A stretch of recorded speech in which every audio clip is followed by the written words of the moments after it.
Hi there guys, how's it going? This is Matt Malta here, and welcome to a Europa Universalis IV video. And today I'm going to tell you, or show you, a rather interesting and what I believe to be an effective use of the Humiliate Rival mechanic in a peace deal.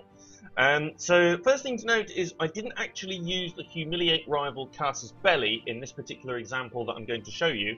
However, I believe that the Humiliate Rival Casus Belli is perfectly viable as well, although I actually didn't use it for the purposes of wanting to take land in addition to wanting to humiliate the rival. So, for this particular example, what I'm going to show you is a playthrough that I've been doing as England, and basically it's one way, an alternative to the surrender of Maine, for putting one over on France, and it's an interesting thing. I know I don't proclaim to be an expert at this, so this might not actually be viable for every single game, but this is kind of what happened with me, and I found that the Humiliate Rival mechanic was incredibly useful and really effective at dealing with France. So what I'm going to show you is a save that I brought from England here in 1448. Now you'll see what's happening is I'm playing as England. I've gone to war with France. And what I've done is I've not actually waited for the surrender of Maine. Because what you can do is you can wait for the surrender of Maine, and then you can beat France and you can get the Union over France, which is all well and good and quite powerful. The only problem is Mr. Blue Baguette over here likes to rebel because he is more powerful than you and all that jazz. This method saves all that trouble. You will not get the Union over France, but what you will get is an easy way to nab his land. Of course, it costs admin points to do that, but at the same time you're saving yourself on the Diplo points for the annexation. You're saving yourself the rebel trouble and all that jazz. So you can see I've gone to war here, and I've used the what I've used is the reconquest, English reconquest of Armagnac. Obviously England starts with a core on Armagnac, and I've gone for that. I've fabricated a claim or two on some other French provinces. I've got Castile and I think Austria as well going in here.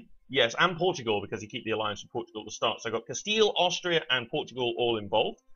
And I believe we're at war with France, and I think it's Aragon. Yeah, Venice is involved as well. So it's quite a tough war.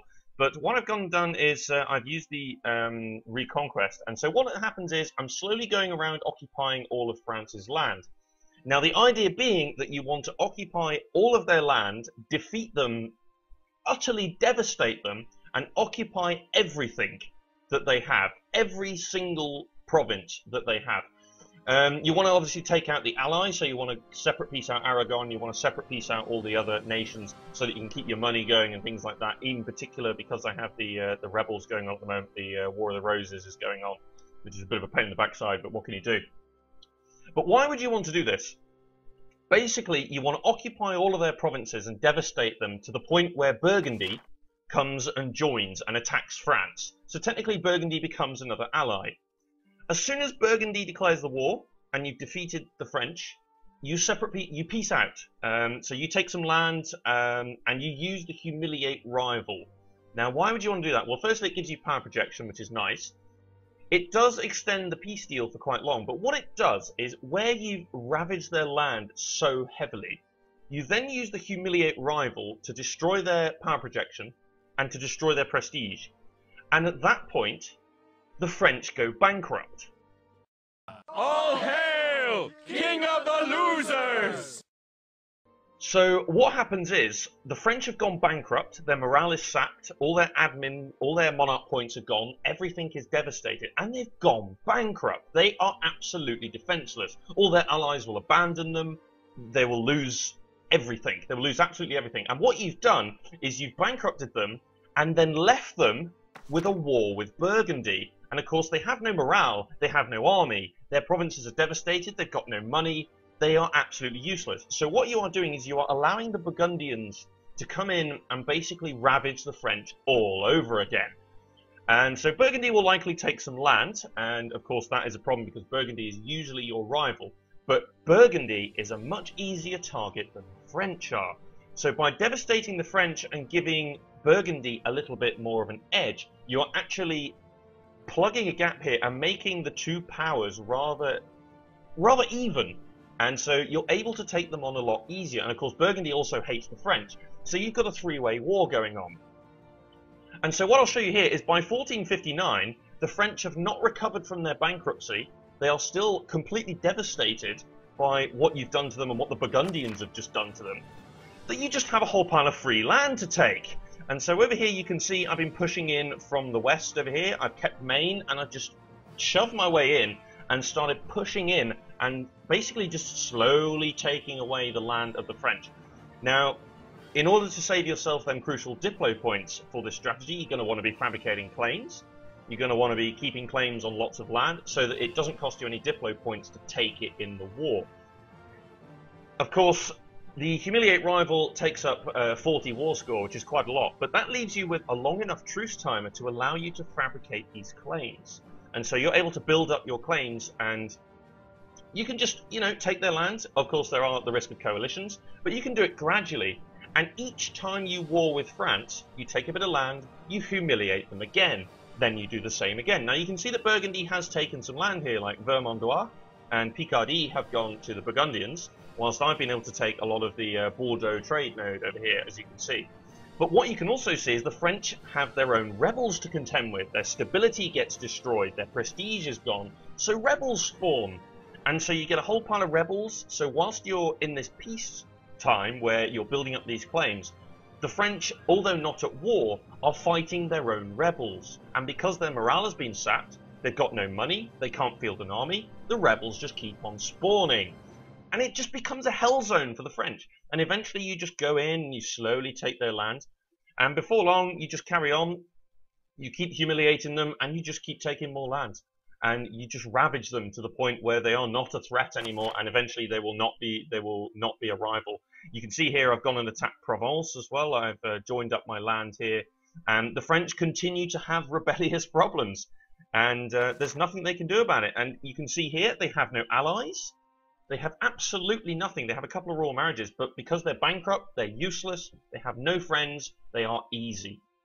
So that is basically the use of the Humiliate Rival that I like to consider to be relatively effective. Now, I've done it against France here, but I've done it before with a couple of other nations. For instance, I've done it with Aragon, where you've humiliated Castile to the point where they just have nothing left. And they have no friends, the French even won't help them, and more often than not, you can actually get the French on your side, and you can go and smash Castile as Aragon, and, well, you can form Spain as Aragon. It's perfectly possible. And it's just mad, it's brilliant, and I feel that it's something that would work. Now, of course, you could use the Humiliate Rival Casus Belli to just purely go in and humiliate. It would shorten the truce timer. But you'd apply the same principle. You'd ravage their land, you completely destroy their army, you wait until the Burgundians get involved, you peace out, you humiliate them, the French will go bankrupt, and they're stuffed. For the rest of the game, they're absolutely stuffed, they're free pickings, and more often than not, they will stay as a rival because of their size, but really and truthfully, they're not a rival. And whilst you're at peace with the French, you know, you can go around, you can pick off land from Scotland, you can pick off land in the Irish. Obviously, where you have possessions in France, you could attack Brittany, for example, although the aggressive expansion over here might be a bit too much. But you could certainly go around and you could pick off some of the minor nations, you can increase your size, you can increase your army strength, your manpower, your force limit, you can do all that stuff, and you can chill at that point because France is no longer a threat. So let me know if you guys have achieved anything with this, or whether this is possibly a one-off. I don't know, but I have done it with Aragon before. You'll also see that here the French start falling behind in technology as well, so you're going to have a tech advantage over them. Here I've got 4-4-5, whereas the French are still at 3-3-4. So you're going to be gaining that tech advantage as well, which just makes it all the more easier. And yeah, I seem to think that this is quite a valid alternative to the surrender of Maine. Now, the surrender of Maine, of course, is brilliant. The union over France, don't get me wrong, it's absolutely superb. But I do and I feel that this Humiliate Rival, if you want to save yourself some diplo points, and if you want to remove a complete threat altogether in one single war, this is the way to go. They're not going to rebel against you. They're not going to, you know, they're not going to be a pain in the arse. And yeah, it's just, I just find it a little bit easier to manage as opposed to trying to manage a France that is quite strong, that is a junior partner in a union that is still stronger than you.